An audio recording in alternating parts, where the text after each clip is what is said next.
Anda tengah menyimak live perbincangan dalam Makassar Insight.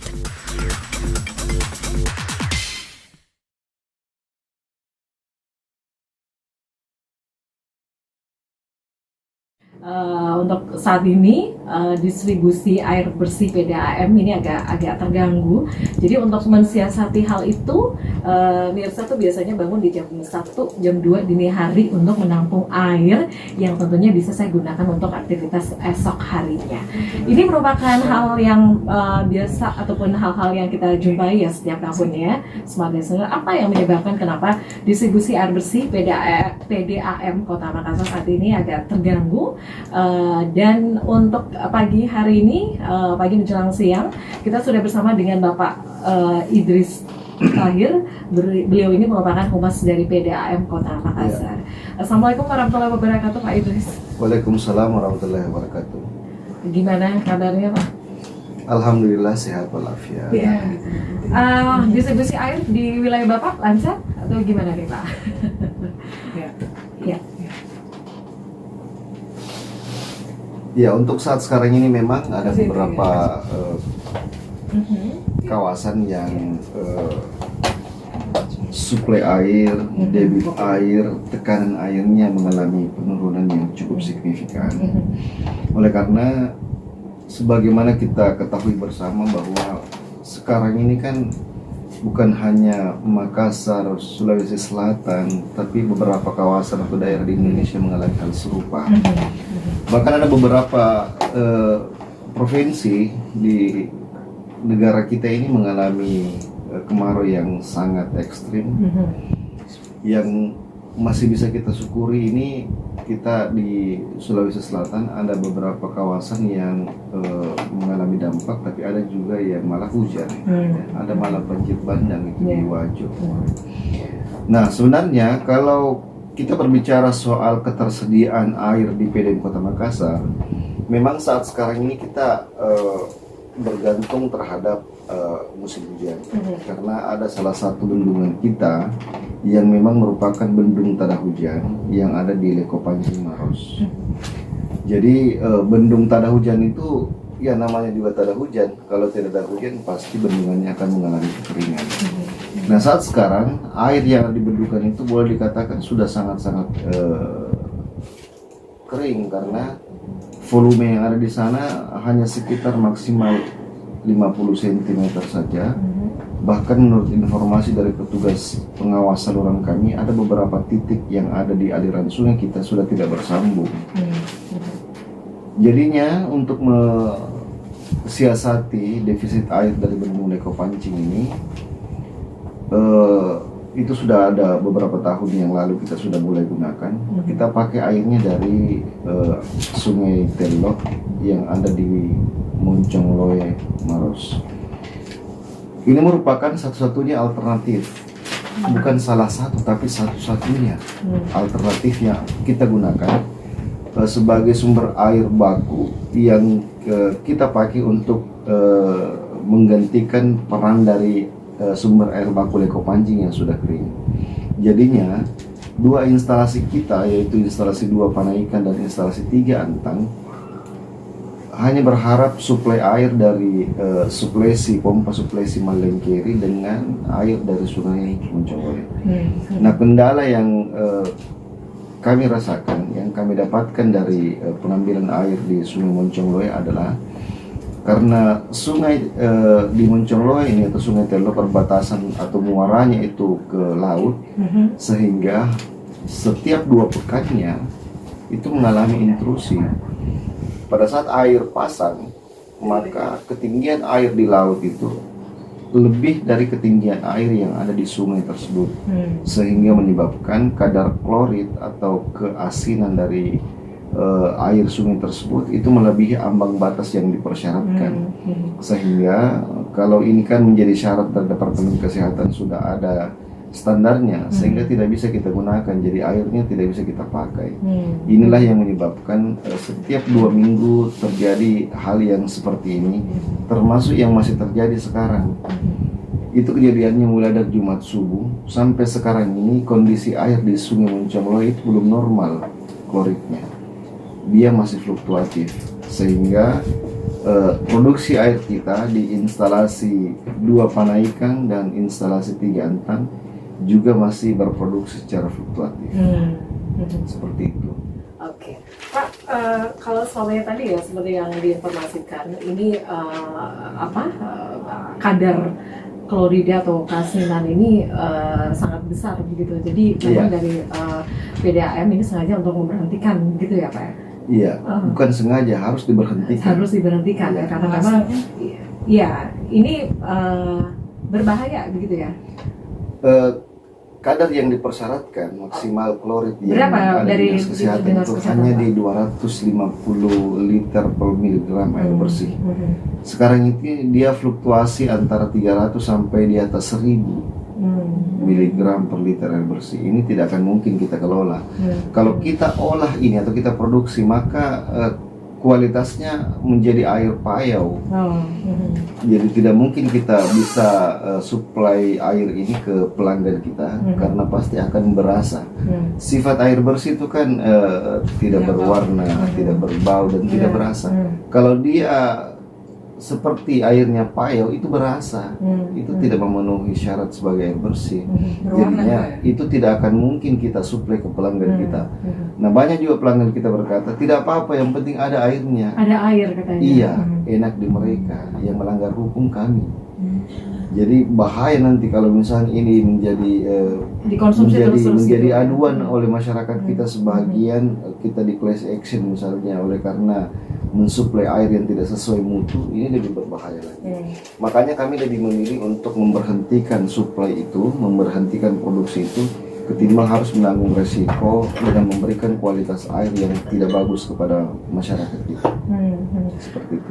Pak, kalau semuanya ini ya dari dari sumber air baku tadi yang memang dialirkan ke wilayah-wilayah tertentu, Pak. Kalau semuanya dari instalasi Panaikan kemudian Antang itu menjangkau wilayah-wilayah mana saja, Pak? Kalau yang sekarang ini untuk 2 instalasi itu sebenarnya itu melayani kurang lebih sekitar 60.000 pelanggan. 60.000 pelanggan. Itu bukan 60.000 jiwa ya, 60.000 pelanggan itu objek. Contoh misalnya di Tribun Timur ini kan satu objek, Smart ini satu objek. Berapa orang di dalamnya itu tetap menjadi satu objek. Rumah sakit itu satu objek. Entah berapa orang di dalamnya, hitungannya tetap satu objek. Jadi yang terkena dampak ini 60.000 objek. Jadi adapun kecamatan yang terkena dampak, walaupun hanya di sebagian saja, itu 9 kecamatan. Pertama itu timur kota, itu Tamalan Rea Biringkanaya. Terus utara kota, itu ada Bontoala, Wajo, Talo, Ujung Tanah. Terus sebagian di selatan kota itu kecamatan Manggala juga kena. Ada juga di kecamatan Panakukang dan sebagian kecamatan Makassar. Itu di 9 kecamatan. Jadi kalau ada pelanggan mengeluh bahwasanya kenapa air kami tidak mengalir, sesungguhnya yang terkena dampak ini 9 kecamatan dampak kemarin ini. Jadinya kami juga di PDAM terkadang serba salah untuk memberikan penjelasan itu karena seakan-akan PDAM ini tidak mau memberikan air kepada pelanggan. Padahal core bisnis PDAM itu hanya jual air. Tetapi apatah mau kita katakan kalau misalnya air baku yang tidak ada. Jadi air yang kita akan suplai ke masyarakat, bukan kita tidak mau mensuplai, tetapi air yang akan kita produksi menjadi air bersih itu yang tidak ada. Terbatas iya. Memang tidak ada, Pak. Kalau di bendungan kita sudah tidak ada. Di bendungan Leko Pancing itu tidak ada. Yang sekarang ini dari Sungai Moncongloy terbatas. Oleh karena terkadang terkena intrusi air laut. Terus juga air yang kita andalkan dari suplesi pompa Malengkeri itu jauh diambil dari Sungai Jeneberang, dibawa airnya ke Panaikan. Seperti itu. Nah, kita juga selalu menyampaikan kepada pelanggan kita bahwa saat ini bukan menghemat air bersih sebenarnya, tetapi bijak menggunakan air. Artinya pakailah secukupnya, ya, dan bagi selebihnya. Maksudnya bukan konteks manual bahwasanya ini air 1 ember dibagi, tidak seperti itu. Kalau pelanggannya memakai air secukupnya, berarti air yang ada di pipa itu bisa lari ke tempat lain, bisa mengalir ke pelanggan yang lain. Jadi bukan konotasinya ini konotasi manual bahwa saya pakai secukupnya terus saya bagi selebihnya saya bagi-bagikan tetangga aku satu ember dua, tidak seperti itu konotasinya.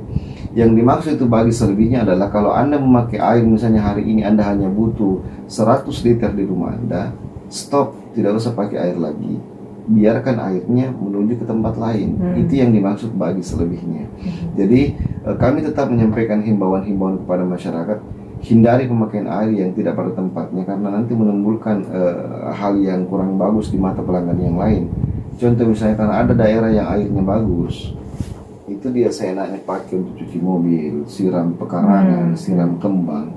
Akhirnya tetangga yang lain yang lihat kita ini sengsara tidak ada air, dia malah buang-buang air. Apalagi kalau ditarik pakai mesin gitu Pak ya? Iya, memang sekarang ini untuk yang kami sebutkan di 9 kecamatan itu memang agak merepotkan kalau tidak pakai pompa di saat sekarang. Pak, ini yang 9 kecamatan maksudnya di sini memang mereka sama sekali airnya terhenti atau memang ada tidak, di 9 tertentu kecamatan gitu, itu ada spot-spot tertentu Iya. yang tidak mengalir. Ada juga mengalirnya cuma 2 jam, ada yang 6 jam, ada yang masih lancar. Contoh misalnya di sepanjang jalur Rukut Sumoharjo itu masih lancar. Ini salah satu siasat yang digunakan atau gimana Pak? Mengalir secara bergiliran begitu? Bukan siasat, karena memang Strateginya? airnya terbatas. Jadi karena air terbatas, dia hanya bisa menjangkau daerah yang terdekat dari instalasi saja. Jadi ini air tidak ada yang disiasati ini. Andaikan ada satu tetes di instalasi di reservoir, kami bisa kasih distribusi, kami distribusikan kepada pelanggan. Misalnya begini Pak, kalau soalnya di daerah Tanjung kan, saya kan Iya. tinggal di daerah Tanjung Iya. Pak. Di daerah Tanjung itu airnya tuh mengalir biasanya di jam dulu waktu pas di bulan-bulan ini kan Agustus ya, di bulan Juli itu biasanya jam 10 malam. Ini sekarang ngalirnya di jam 12 malam, terus mundur lagi di jam 1 sampai jam 2 malam, terus ngalirnya di jam 5 subuh Pak. Jadi saya sebagai masyarakat mungkin saya berpikiran gitu ya, kalau semuanya mungkin ini ada jam-jam tertentu atau memang secara bergiliran Iya. untuk airnya, Kalau kita yang tinggal di airnya. Tanjung, berarti kita harus mereview berita yang tahun lalu. Kejadian ini bermula di bulan April 2018 semenjak Bendung Karet Sungai Jeneberang jebol. Kapasitas produksi kita di IPA 4 Macine Sombalak yang normalnya itu 300 liter per second, saat ini hanya sekitar 135 liter per second. Air itu juga hanya diambilkan dari intake Madlengkeri karena air dari Jeneberang tidak bisa kita pakai oleh karena jebol Bendung Karet, otomatis air laut itu masuk di dalam catchment area kita. Jadi air laut sekarang ini yang ada di aliran Sungai Jeneberang itu tidak bisa kita pakai, jadi dia off. Jadi semenjak bulan April 2018, seluruh daerah yang dilayani IPA 4 Macine Sombalak termasuk seluruh kawasan GMTD dan terakhir itu Gontang itu mengalami penurunan suplai yang sangat signifikan. Air yang ada di sana suplainya itu dari Losari masuk ke kawasan GMTD. Jadi sekarang ini seperti rumah sakit Siloam, hotel-hotel yang ada di sana itu kesulitan untuk mendapatkan air normal. Bukan kemauan PDAM, tapi karena Bendung Karetnya jebol. Bendung Karet jebol sudah setahun tidak diperbaiki, bukan domain kerja PDAM. Itu merupakan tanggung jawab Balai Besar Wilayah Sungai Pompengan. Jadi kami tidak punya domain untuk memperbaiki. Kita tidak bisa masuk ke area itu. Kami tugasnya adalah memproduksi berapa air yang masuk ke kami. Persoalan air baku bukan kewenangan PDAM karena masing-masing pihak kan ada kewenangannya. Kami hanya bisa menyurat dan berkoordinasi kapan ini diperbaiki. Sementara kebutuhan warga kan luar biasa besar. Nah, untuk hal-hal seperti ini, terkhusus di daerah Tanjung itu, memang sulit untuk mendapatkan air seperti biasa. Karena itu tadi, produksi air kami yang awalnya 300 liter per detik distribusi, sekarang hanya 135 liter maksimal liter per detik produksi. Jadi air ke kawasan Tanjung, di mana kawasan itu merupakan kawasan yang memang tingkat hunian dan tingkat kebutuhan airnya tinggi, itu mengalami penurunan yang sangat signifikan. Termasuk suplai air ke utara kota yang biasanya 77 liter per detik yang dari IPA 4 Macine Sombalak sekarang menurun hanya maksimal 30 liter per detik saja. Karena itu tadi seakan-akan ini PDM tidak punya upaya, padahal memang tidak bisa berupaya. Bukan tidak ada upaya, kami tidak punya kekuatan untuk itu. Ini Karena setiap tahun Pak ya? Bukan setiap tahun Bu, jebolnya itu kan periodik. Terkadang tiba-tiba jebol kan kita tidak bisa berbuat apa-apa karena Bendung Karet itu teknologi lama. teknologi tahun 70-80-an.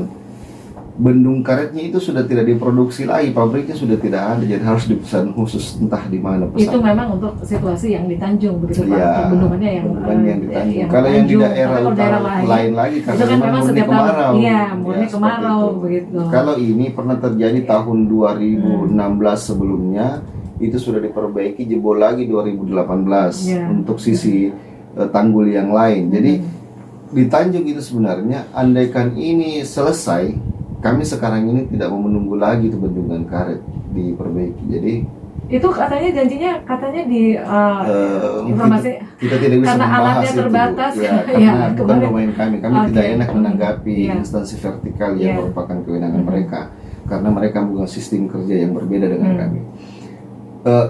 Karena itu sudah berlangsung berlarut-larut, maka manajemen PDAM berinisiatif dan sekarang ini sudah mulai berinvestasi. Kita menarik jalur pipa mulai dari IPA Malengkeri sampai Macini Sombala. Panjangnya itu 3 kilo lebih. Itu untuk menutupi defisit yang tadi. Jadi kalau misalnya ini selesai, kami upayakan dalam tahun ini pipa itu sudah selesai tertanam dan bisa beroperasi, maka kita tidak membutuhkan lagi sebenarnya itu bendung karet, mau bagus mau rusak. Iya. Karena kita sudah mandiri untuk menarik pipa dari Ada sandarannya gitu. Ya, Pak? iya, sudah kita sementara dalam tahap pemasangan jalur pipa ini 3 km lebih. Itu untuk mengurangi defisit itu. Iya. Nah, kalau ini sudah terpasang, normal sudah bisa berproduksi, air sudah tersuplai, air bakunya masuk ke IPA 4 Macini Sombala, maka situasi itu akan kembali normal di 300 liter per detik. Kita upayakan seperti itu. Karena kenapa? Sekarang ini Tanjung di MTD memang sementara membangun perumahan-perumahan ya. Termasuk kita juga dalam tahap proses untuk pembangunan spam baru di Barombong. Karena perluasan daerah baru di Barombong itu sudah cukup signifikan peningkatan penduduknya. Makanya jalan satu-satunya kita tidak bisa mengambil air lagi dari jalur yang lama, tetapi kita akan mencoba jalur baru dengan membangun spam Barombong namanya. Mudah-mudahan tahun depan sudah bisa juga realisasi. Kita sementara sudah perhadapkan ini ke anggota DPRD, ke pemerintah kota, dan mereka sangat mensupport upaya ini. Mudah-mudahan tahun-tahun yang akan datang rencana-rencana itu bisa segera terrealisasi. Seperti itu. Sama halnya dengan Timur Kota. Timur Kota juga kita sementara ini dalam tahap untuk perencanaan pembangunan spam Tallo namanya. Spam Tallo itu kita akan membangun satu instalasi yang memang diperuntukkan untuk melayani kawasan Timur Kota. Itu Tamalan Rea Biringkanaya. Jadi kalau spam ini sudah terbangun, insya Allah tahun depan juga kalau misalnya Tuhan memberikan kemudahan atas supaya kita dan seluruh pelanggan kita, masyarakat kita turut mendoakan upaya-upaya PDAM supaya bisa berjalan sesuai dengan rencana, maka di tahun depan mudah-mudahan ini sudah bisa kami running, sudah selesai. Jadi untuk kawasan Timur Kota insya Allah sudah bisa tidak ada kemaraunya lagi ya seperti ini. Karena terus terang saja kemarau ini boleh dikatakan tidak ada kemampuan manusia untuk menghalang. Jadi suka tidak suka, mau tidak mau kemarau itu akan datang. Harus dihadapi gitu ya, Pak? Iya, jadi kalau ada orang yang menolak kemarau itu berarti dipertanyakan keimanannya sebenarnya. Karena kami juga tidak mampu berbuat apa-apa. Oke. Seperti itu. Pak Idris tadi mengatakan ya bahwa kedepannya ini kan ada spam ya yang akan dibangun gitu, Pak. Iya. Untuk anggarannya sendiri bagaimana, Pak? Sekarang ini kita dalam tahap perencanaan ya. Kita sudah melakukan komunikasi dan koordinasi dengan beberapa pihak. Kalau misalnya ini bisa ada persetujuan, mungkin kita juga akan menggandeng pihak-pihak lain untuk ikut berkontribusi untuk membangun instalasi spam ini ya. Melakukan kerjasama Dari pihak swasta? dari pihak mungkin saja dari pihak swasta yang mungkin nanti kita akan cek, nanti kita akan pelajari bersama kemungkinan itu. Yang jelas siapapun dan apapun namanya, muaranya adalah untuk perbaikan pelayanan kepada pelanggan kita. Selama segala bentuk kerjasama itu berproses secara alami dan sesuai dengan kaidah hukum yang berlaku, maka insya Allah PDAM akan lakukan. Anda tengah menyimak live perbincangan dalam Makassar Insight.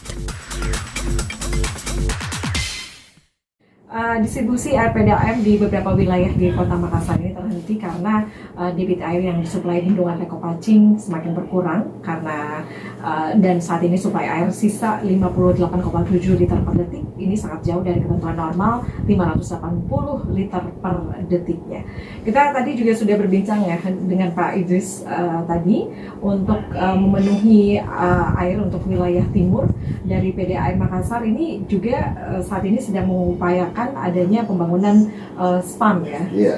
SPAM yang saat ini masih dalam proses pembangunan, dan kalau semuanya ini Pak untuk SPAM Talo ya kalau nggak salah ini Pak Idris, ini untuk penentuan ataupun lokasi penentuan untuk pembangunan SPAM ini apakah ada persyaratan tertentu atau seperti apa Pak? Iya, jadi untuk penentuan letak daripada lahan untuk pembangunan SPAM ini, pembangunan instalasi baru WTP yang baru ini, memang ada tim khusus dari kita, dari PDAM untuk mengeceknya.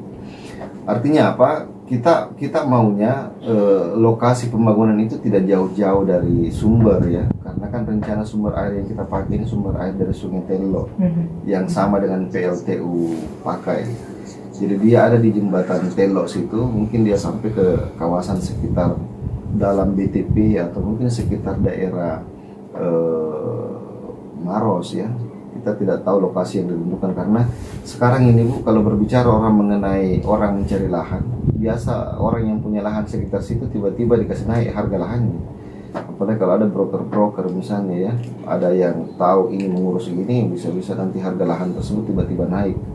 Jadi kita masih menghubungi pihak pemerintah setempat, bertemu dengan kelurahan, ya, bertemu dengan camat, mengecek kelengkapan data tentang lahan yang kita rencanakan banguni di situ instalasi. Nah, tujuan utama pembangunan SPAM Talo memang yang pertama adalah kita ingin existing yang ada sekarang ini bisa bertambah untuk mendapatkan air bersih. Terus juga kita juga mempersiapkan untuk kemungkinan pelanggan-pelanggan baru, karena daftar tunggu kita sesuai dengan laporan petugas kami yang ada di kawasan timur kota itu kemungkinan ada penambahan sekitar 30.000 calon pelanggan kita yang siap untuk menjadi pelanggan PDAM jika kuantitas air di sana sudah memenuhi. Terus juga kalau misalnya SPAM Talo ini sudah bisa kita bangun, sudah bisa beroperasi, maka instalasi 2 Panaikan yang sekarang ini mensuplai daerah timur kota itu airnya akan kita alihkan keseluruhannya ke kota. Seperti itu. Jadi dia mandiri, SPAM Talo nanti akan sendiri yang akan melakukan layanan ke daerah timur kota untuk 2 kecamatan itu. Nah, untuk yang instalasi 2 Panaikan seluruhnya akan dialirkan ke kota. Jadinya nanti untuk kawasan beberapa kecamatan di 7 kecamatan yang kami sebutkan itu nanti sudah tidak ada masalah lagi kalau SPAM Talo itu sudah berdiri.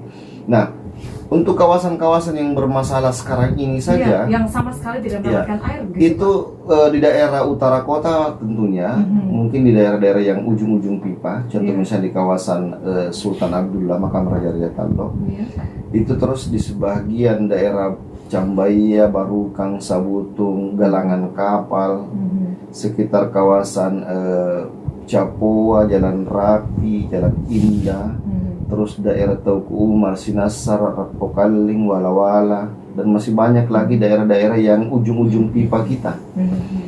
Terus daerah Sunuk sebahagian, Kandea sebahagian, Lembok sebahagian, itu ada spot-spot tertentu memang yang tekanan air sangat lemah di tempat itu. Walaupun tidak keseluruhan di 4 kecamatan di utara kota. Sama halnya di daerah timur kota, yang sekarang bermasalah ini yang ada di spot-spot terujung kita. Contoh misalnya NTI blok bagian belakang misalnya. Terus daerah Untia, Paranglowe, Sudiang, Perumnas Sudiang,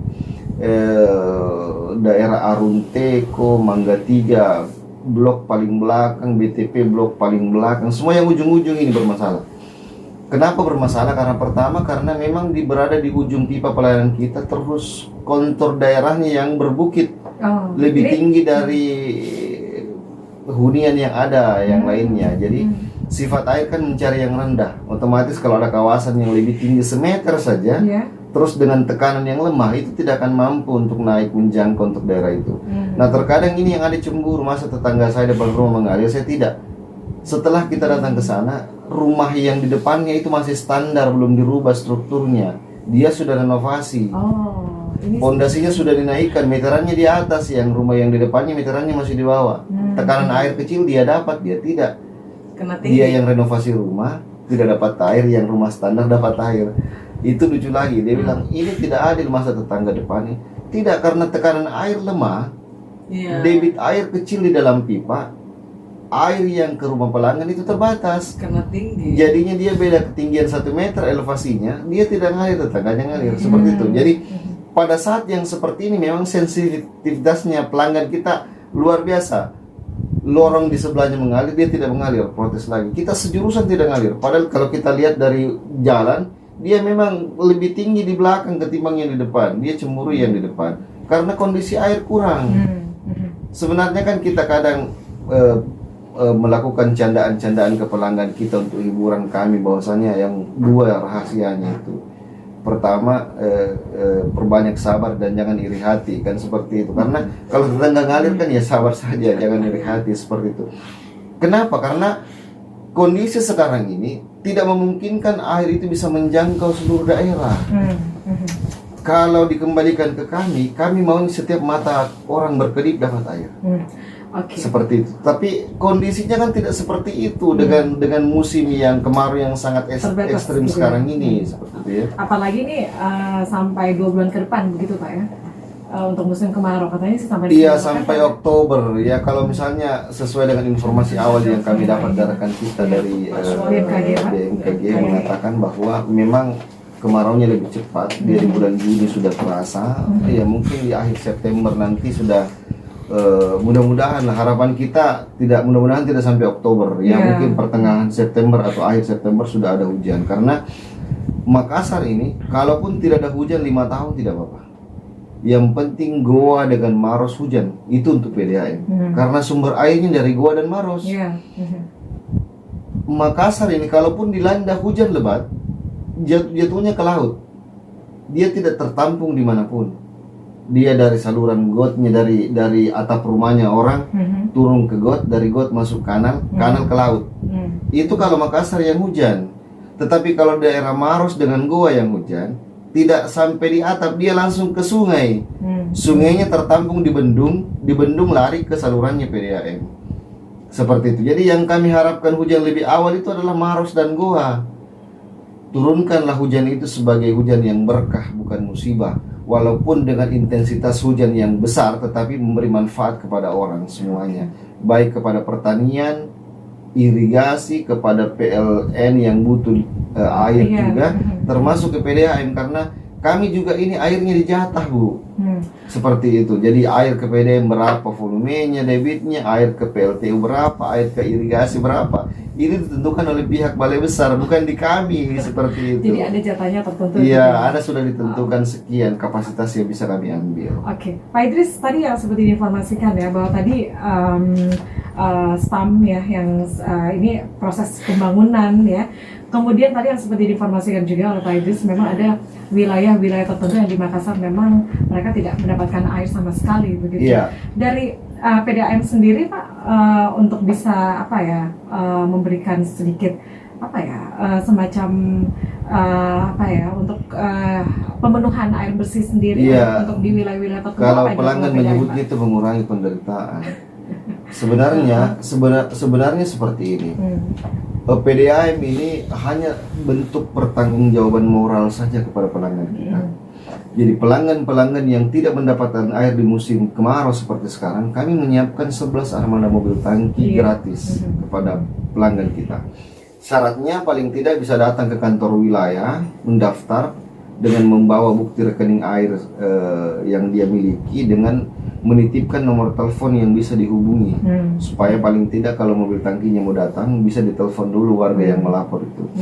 Nah, kami tidak membatasi berapapun jumlah pelanggan yang membutuhkan bantuan mobil tangki gratis, yang penting mau antrian. Ini kan yang repotnya kita daftar siang hari mau diantarkan sore hari, sementara masih ada pelanggan yang sudah mendaftar sehari 2 hari sebelumnya. Karena armada kami dengan kondisi sekarang ini boleh dikatakan terbatas.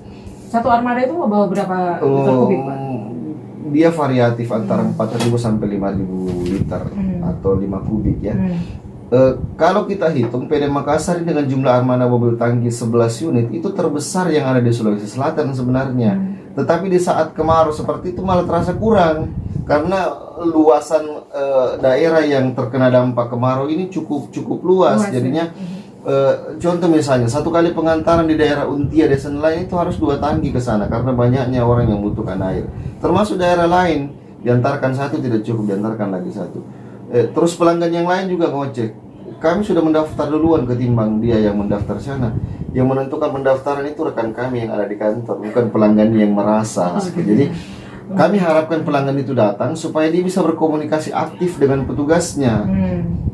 Tanyakan kepada dia kira-kira pengantarannya kapan Pak, supaya kami dan warga lain bisa menunggu. Jam berapa? Seperti itu gitu ya, jam berapa atau hari apa bisa diantarkan supaya kami kan banyak orang yang pelanggan kita juga banyak beraktivitas pagi ya. Jadi disampaikan kalau bisa sore-sore saya datang Pak supaya banyak warga yang bisa dapat air. Itu harus komunikasi dengan petugas kami supaya mereka bisa mengatur kalau perumahan ini ngantarnya jam 3 sore. Perumahan ini bagusnya jam 7 malam karena banyak warga sudah pulang gitu. Seperti itu. Ada juga warga yang mau diantarkan pagi jam 9 sudah di sana jam 10 seperti itu. Nah, ini petugas kami kan ya mengerti kalau lambat-lambat sedikit juga mohon dimaklumi. Makassar ini sudah masuk di kawasan yang rawan macet, Bu. Kalau petugas kami mengantarkan mobil tangkinya untuk ke daerah timur kota Biringkane atau Marantau terkadang lambat karena macet. Daerah Antang biasa pelanggannya menunggu jam 1 datangnya jam 3 baru mengerti makin veterani urip macet. Jadi itu mobil tangkinya ngambil airnya di Ratulangi, Bu. Dia harus mobilitasnya tinggi, jadi harus cepat. Fokusnya semua di Ratulangi, Pak? Iya, ambil airnya itu di Ratulangi. Jadi kalau misalnya mobilnya sampai di pelanggan itu harus cepat dibongkar, dihabiskan, karena harus kembali lagi, karena masih banyak daerah yang membutuhkan. Nah, dari segi pengantaran mobil tangki ini juga, ya paling tidak kami masih bisa bersyukur memberikan mobil tangki gratis itu kepada pelanggan kita. Mudah-mudahan walaupun memang bantuan mobil tangki itu tidak cukup untuk pemenuhannya, paling tidak bisa membantu dulu untuk penyediaan kebutuhan airnya, karena tidak akan mungkin sama kondisi air di musim kemarau dengan musim penghujan. Kami kalau pilihan, kami tidak akan mungkin mau mengantarkan mobil tangki lagi, karena mobil tangki itu resikonya besar, biayanya besar, seperti itu. Jadi kalau misalnya pilihan, mending kami alirkan di pipa saja airnya supaya tidak ada lagi pengantaran mobil tangki. Jangan ada sampai ke distribusi ke rumah-rumah lagi, gitu ya Pak. Jadi kami harapannya ya paling tidak bukan juga mohon dimaklumi, tetapi paling tidak saling pengertian lah pelanggan-pelanggan kami. Tadi kan seperti diinformasikan karena air yang agak berkurang distribusinya begitu karena memang tidak ada airnya. Iya. Itu untuk tagihannya sendiri seperti apa Pak? Biasanya karena nggak ada air itu tetap biasanya tagihannya agak mahal begitu Pak Idris? Tidak seperti ini kan. Itu biaya abonemennya atau bagaimana Pak? Satu-satunya cara menentukan pemakaian air pelanggan itu hanya meteran air. Kami tidak akan mungkin menarik pembayaran air yang tidak sesuai dengan angka yang tertera di meteran. Dan tidak akan mungkin juga air yang dibayarkan pada waktu musim hujan pemakaian banyak dengan pada waktu musim kemarau pemakaian kecil. Parameternya jelas di angka meteran. Cuma pelanggan kita masih ada yang merasa, kenapa kami harus masih bayar air kalau airnya tidak mengalir? Iya, harus bayar karena masih tercatat sebagai pelanggan aktif. Ada biaya administrasi, ada biaya abodemen yang harus dibayarkan sebagai pelanggan aktif. Itu berapa Pak? Kalau biaya variatif tergantung kode tarif pelanggan. Wilayahnya bukan wilayah, tetapi kode tarif pelanggan. Contoh misalnya tarif untuk sosial berbeda, tarif untuk rumah tangga berbeda, tarif usaha berbeda. Jadi contoh misalnya berbeda konotasinya kalau misalnya pelanggan itu tidak mau bayar biaya beban. Karena kenapa? Ada hal-hal lain yang menyangkut daripada layanan PDM yang digratiskan kepada pelanggan. Contoh misalnya pipanya rusak berkarat, kami ganti gratis. Meterannya macet, meterannya tidak normal, kami gantikan gratis. Itu yang dibayar dari abonemen itu. Jadi kalau pelanggan butuh layanan dari PDAM, ada pipanya bocor di dekat kilometer, kami perbaiki gratis. Itulah semua yang masuk di dalam pertanggungan itu. Ya, jadi bukan semau-maunya mengambil biaya abonemen, dan saya kira setiap layanan publik ada biaya abonemen. Baik, ini untuk inovasi di 2019 dari PDAM Makassar sendiri apa yang dilakukan Pak? Yang jelas kalau persoalan inovasi kami bukan di inovasinya, tetapi apa yang mau diperbuat terhadap perbaikan layanan kita kepada pelanggan. Yang kita launch kemarin itu memang pada saat hari ulang tahun PDM, yang pertama memang untuk pengoperasian pompa buster pump yang ada di Gatot Subroto. Tetapi itu terkendala karena debit air sangat kecil di musim kemarau. Jadi setelah kita adakan running, sudah siap untuk beroperasi, kendalanya air yang tidak ada.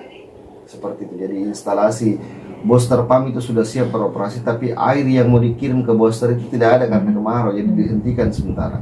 Terus juga yang tadi kami sebutkan mengenai pipa yang ditarik dari Malengkiri masuk ke IPA 4 Macina Sombala, itu juga kita mau kebut supaya tahun yang akan datang atau waktu yang akan datang sudah bisa lebih bagus seperti itu.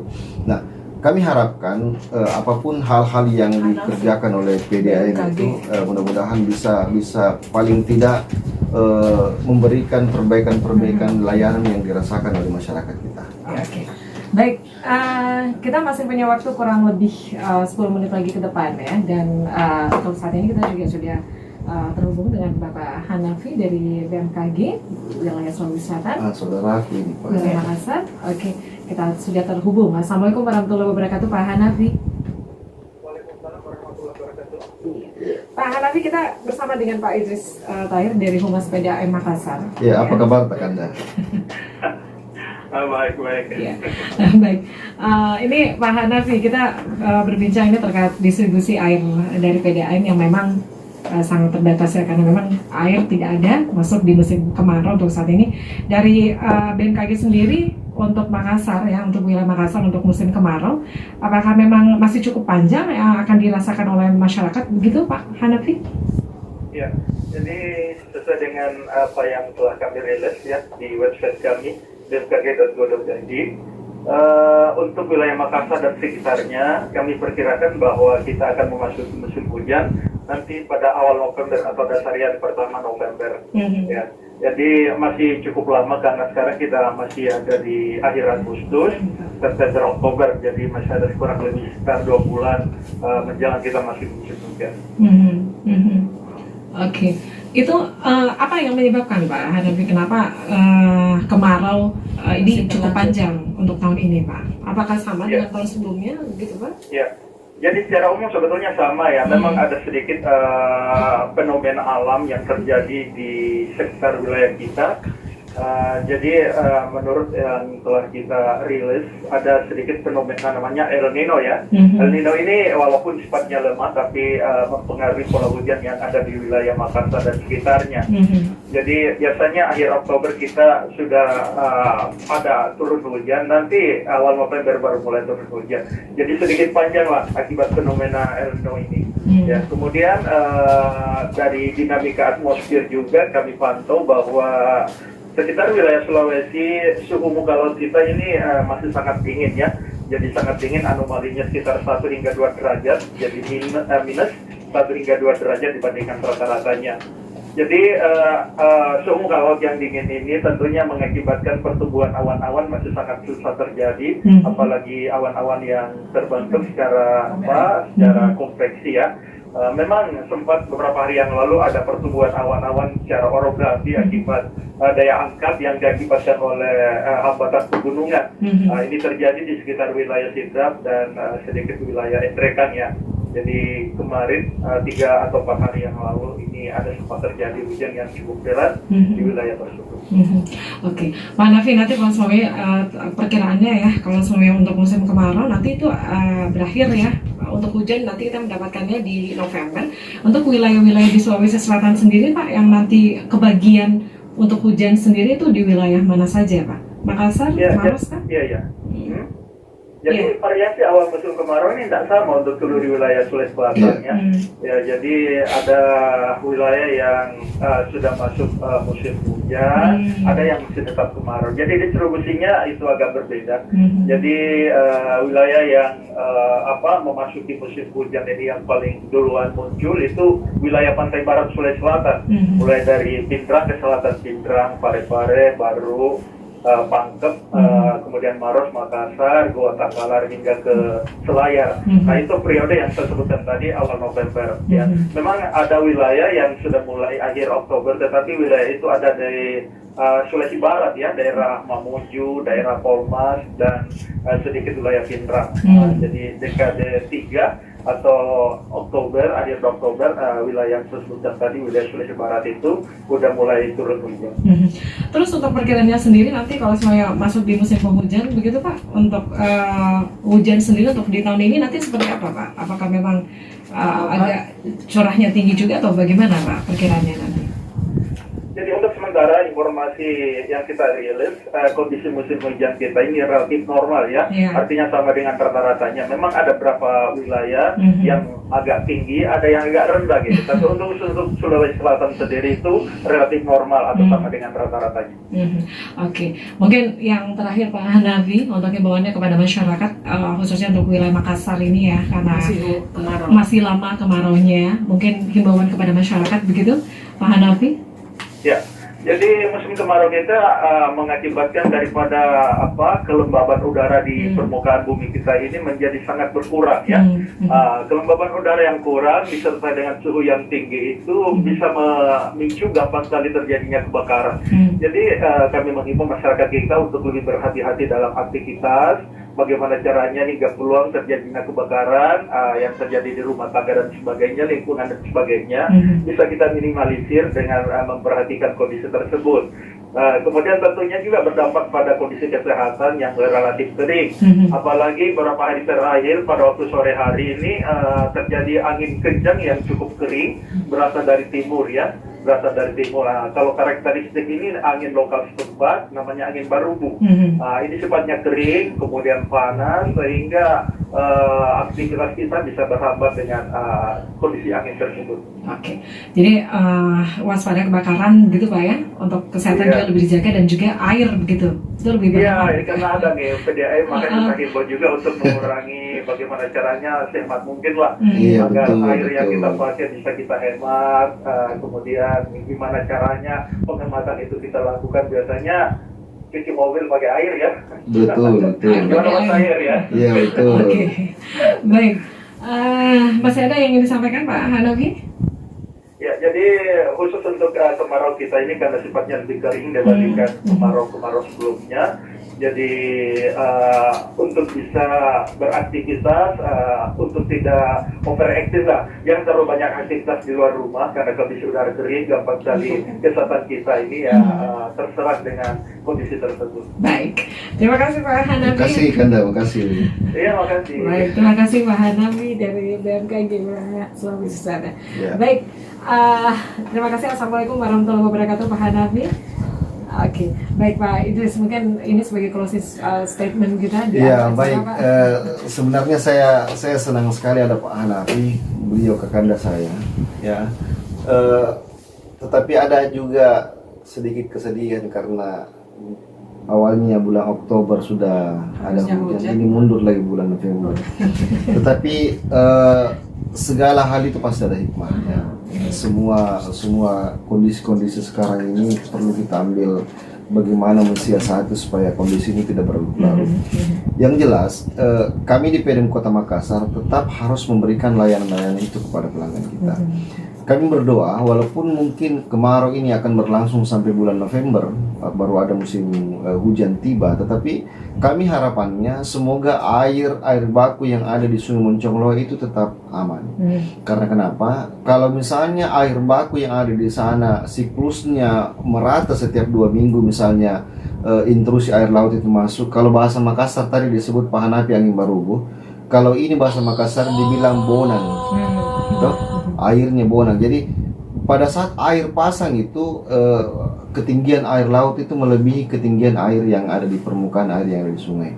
Tetapi jikalau ini siklusnya tetap antara 1 sampai 3 hari, maka suplai kita ke pelanggan-pelanggan kita walaupun tidak normal seperti musim hujan, tetapi bisa paling tidak bisa sekitar 70 sampai 80% debit air itu bisa terdistribusi.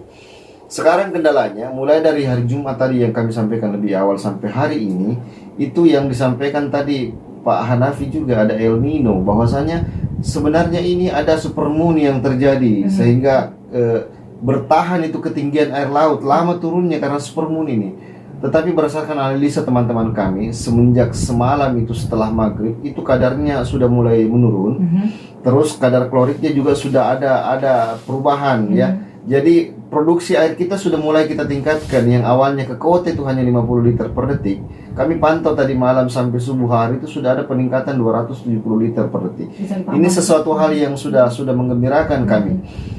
Ke instalasi 3 Antang yang dulunya itu sempat drop bahkan off pompa Antang itu sekarang sudah mulai beroperasi normal karena kadar klorit yang ada di sana itu sudah hanya di sekitar angka 30 ml per miligram per liter air bersih. Itu sudah sangat memenuhi syarat untuk diproduksi. Jadi produksi sudah normal di Antang. Tinggal menunggu pipa-pipa yang kosong ini mau diisi dulu. Karena kan pipa ini seperti kayak spaghetti accident. Jadi pipa yang ada di bawah itu seperti spaghetti di bawah ini. Jadi sudah dia off, pipanya kosong keseluruhan, mulai dari pipa induk sampai pipa kecil itu kosong. Jadi butuh waktu dulu mengisi seluruh jalur pipa dulu. Jadi kalau produksi hari ini pagi, airnya sampai di rumah pelanggan itu malam. Oh, jadi ada proses, ada Iya, waktu mengisi dulu pipa kosong yang di Makassar ini kan ada 3 juta meter ini. Yang ada pipa di bawah ini di tanah Makassar ini. Jadi itu dulu yang harus diisi di beberapa tempat. Anda tengah menyimak live perbincangan dalam Makassar Insight. PD Kota Makassar tentunya menyampaikan permohonan maaf atas ketidaknyamanan yang dirasakan seluruh pelanggan kita. Yang jelas tujuan kami adalah bagaimana tetap memberikan layanan terbaik kepada seluruh pelanggan kita walaupun dengan kondisi yang sangat-sangat tidak memungkinkan seperti sekarang ini. Tak lupa juga mengucapkan terima kasih tentunya kepada manajemen Smart FM yang telah mengundang kami untuk bersambung rasa dengan seluruh pemirsa pada khususnya dan seluruh masyarakat Makassar pada umumnya, yang tetap memberikan ruang kepada kami untuk memberikan penjelasan-penjelasan yang utuh dan real kepada pelanggan kita. Tidak ada hal yang kami sembunyikan untuk informasi itu. Kami terbuka, berikan pengaduan itu kepada kami untuk segera kami adakan perbaikan. Selama unsur-unsur itu memenuhi. Contoh misalnya, kalau pelanggan kita membutuhkan air secara rutin sekarang ini, kami menyampaikan permohonan maaf karena mungkin tidak bisa, karena kondisinya belum memungkinkan. Baik. Tapi kalau butuh pengantaran mobil tangki, silahkan kami sampaikan tadi, silahkan datang ke kantor wilayah. Kami akan urus jadwalnya, kami akan urus apa yang dipersyaratkan, Pak? Persyaratannya hanya bawa rekening air saja dan titik nomor telepon yang kita punya tolong aktifkan. Karena ada juga sudah titip nomor telepon, di telepon tidak aktif, dilarikan ke tempat lain. Jadi mohon kerjasamanya yang baik ya, mohon kerjasamanya. Iya, seperti itu saya kira. Dan juga butuh koordinasi dengan warga yang lain gitu ya, di wilayah rumahnya kita. Baik, sekali lagi terima kasih Pak Idris Zahir sudah hadir di studio Humas PDAM Kota Makassar. Dan sekali lagi sebagai listener untuk siaran ulang dari perbincangan pagi hari ini, Anda bisa mengunjungi ya channel YouTube Smart FM Makassar. Jangan lupa untuk like dan juga subscribe-nya, kami tunggu. Sekali lagi terima kasih Pak Idris Zahir, Humas PDAM Kota Makassar. Dan akhirnya dari lantai 3 Gedung Tribun Timur Makassar, saya Mirza Arianti pamit. Selamat siang, sukses untuk Anda.